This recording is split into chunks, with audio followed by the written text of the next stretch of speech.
Hello, welcome to my channel. My name is Joy, and today we are talking about the California trip I just went on. I went on a week-long trip with some of my best friends to Oceanside and LA, and we're going to be talking about it today. Before I get into this, I do want to recognize that I do feel very weird about just being like, yay, vacation with like the state of things currently. I want to first and foremost say that like I'm not ignoring anything, and I want to make it abundantly clear that any space that I create online is pro-immigrant, anti-genocide, and I will not be bickering with people about those things in the comments. I will just block you. I don't want you here. We're not debating human rights on this page. We're just not going to do that. No, people deserve people rights.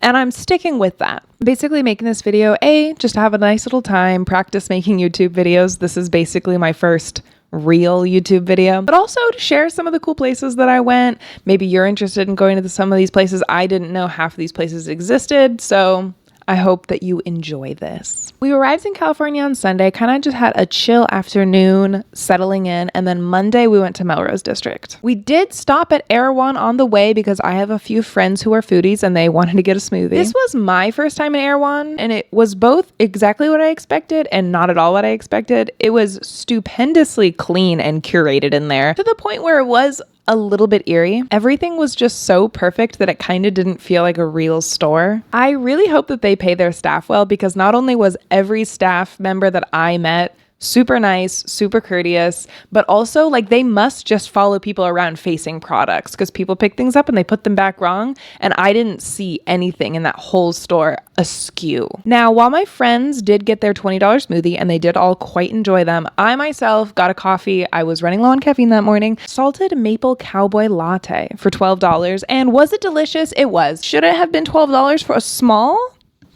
Questionable. It was very tasty and the novelty was fun, but I'm not sure I would repeat that purchase. We then made the trek over to Melrose. Now, like I said, this is my first time on Melrose, and I don't spend a lot of time in LA, so I kind of just followed my friend's lead who do go a lot. So we began going to a little cafe called Fika Fika for lunch. Sad that I couldn't try more of what they had. They had ice cream, they had coffees, but I was pretty hungry, so I went ahead and got the popcorn chicken, which was astoundingly good, especially for the fact that this is like a little coffee cafe. I wasn't expecting their popcorn chicken to be very good. I was kind of expecting it to be like frozen, warmed up, but it was fresh and hot and delicious and crispy and very spicy. I did get the medium spice, and as someone who likes spice, I would say it was pretty spicy. So if you are not a spice person, I would go mild or no heat at all. And for dessert, I got these mochi cat paw cakes. I got to pick the filling that I got. So I got a vanilla, a strawberry, and a black sesame. They were soft and hot and delicious with a crispy outside and that mochi soft middle with the cream inside. They were delicious. They were like little waffles with just whispers of delicious sweetness inside. And while all the flavors were very good, I do think the strawberry was my favorite. We then got right down to business. We were there to shop. We started at Foxblood, which is a brand that I have heard of and that I have followed online for a long time, so it was really cool to see their brick and mortar store.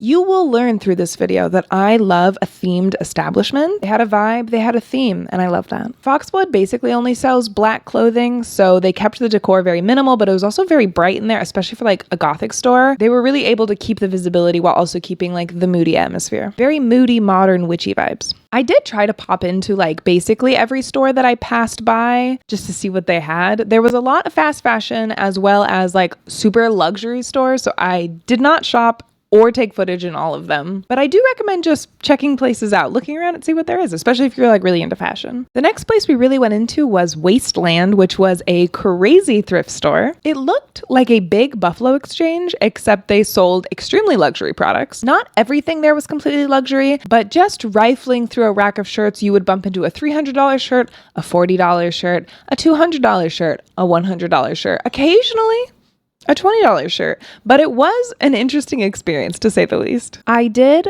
find quite a few items that I liked in there. I did try on quite a few things. I only walked away with 2 items. I have had my eye on a few bow bags for quite some time, so seeing this in my color palette, I kind of immediately had to grab it. I also like that the fabric seems easier to wipe down and clean. A lot of the normal bow bags that I've seen are a little bit more frilly. It does make me a little bit more nervous to wear them around. I have cats. I kind of don't expect them to last as long. So I'm very excited for this to be the first one that I got. I also got this little necklace. It's nothing crazy special, but I've been trying to collect more stuff in this color palette. It was really hard to leave the store. My friend Stella kept finding little things that matched her outfit. But we did then make our way over to Posers and another small thrift store that I don't remember the name of, which was more along the lines of your traditional Buffalo Exchange type of place. And I found this really cute pink dress. But the thing I was most excited for was visiting My Violet. We did have to drive down to it. Melrose is a really big area,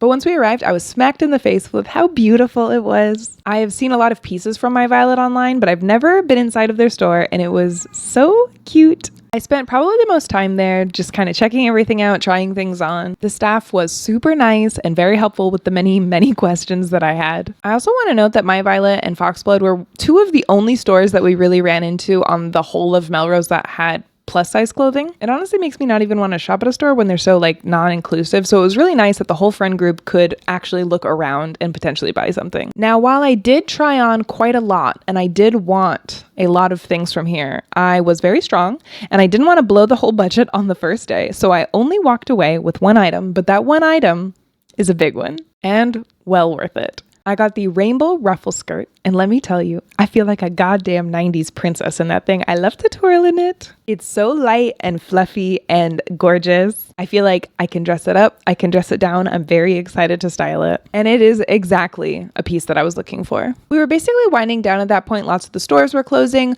We grabbed a quick coffee, took some pictures in front of that pink building that I actually didn't realize was on Melrose, but I had just seen a TikTok about this pink wall. And then there it was right across from the coffee shop. So I did take a few shots there. Went to Iki Ramen for dinner, where I had some delicious sushi. And then we were going to bed.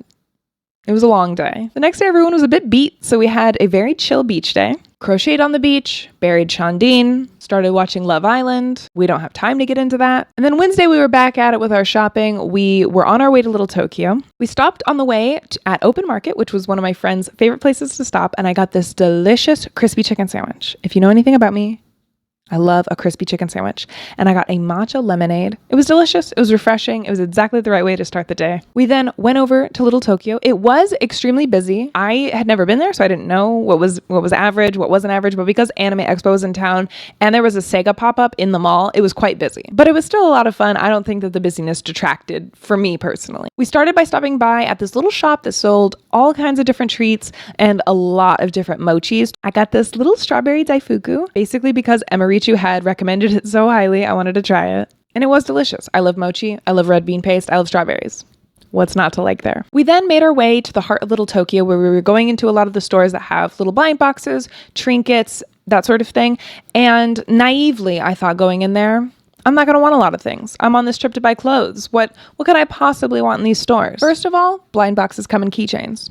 Keychains are accessories. But also, I am very susceptible to a little guy. I love unique, cute little guys. I love people's art. I love to see it. I love to collect it. I did show a lot of restraint. I wanted several different boxes from several different series, and I limited myself to one for now of each. But I did show a bit of weakness with the stickers because there were so many shiny, cute stickers, and I am a crow, apparently. After getting a few blind boxes and my friend buying me this one-piece Labubu, I visited the Sanrio store, which was a lot of fun. I haven't been to a Sanrio store since I was a kid. The first time I went into a Sanrio store when I was 7 or 8 was a bit of a core memory for me, and it kind of solidified my current love of the Hello Kitty toaster. So there were a lot of really cute things in there. I mostly just really enjoyed the vibes, and I did walk away with this cute little bag which matches the kind of aesthetic that I've been going for. As we made our way into the mall, we did some gachapons, some claw machines, and visited Q-Pop, where I was so tempted to buy a bunch of these prints from this artist. I love their style. I did settle with just a few stickers because I don't have a lot of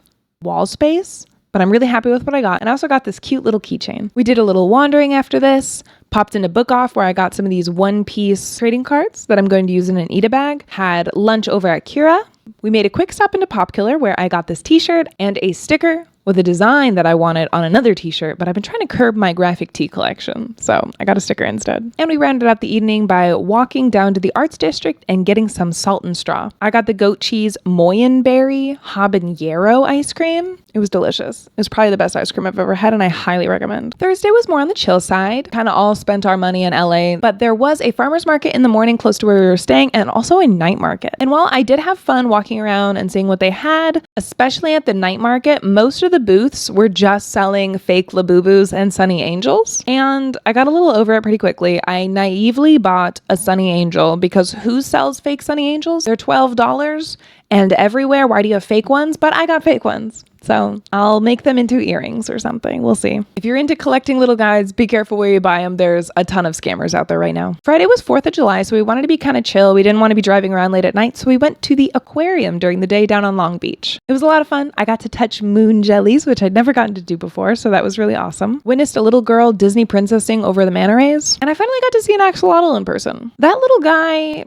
didn't really know where he was, but good for him. I did walk away with this little plushie. I was having a bit of a rough day, and he sort of just brought me a lot of joy. His name is Neiman Marcus, and I love him. Saturday was our last full day. I spent the morning taking some pictures on the beach, really enjoying the weather. It was finally not too cold for me on the beach, so I just got to enjoy some of the water. It was so nice.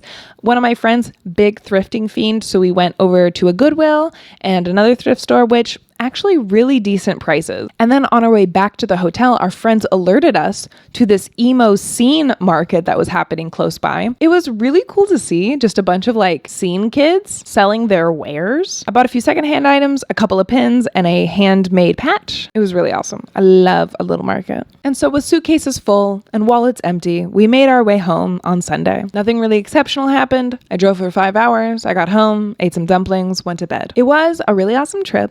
I really want to go back. I want to go back now, but I'll wait until it's not hot anymore. I hope you enjoyed this little overview. This is kind of the first time I've made a YouTube video like this, so let me know if you have any questions, comments, or concerns. I'd love to make more little videos about things that I do and things that I like, so let me know. If you want to leave a little like, a little comment, or share this video, I would really appreciate it, and I will see you next time. Bye!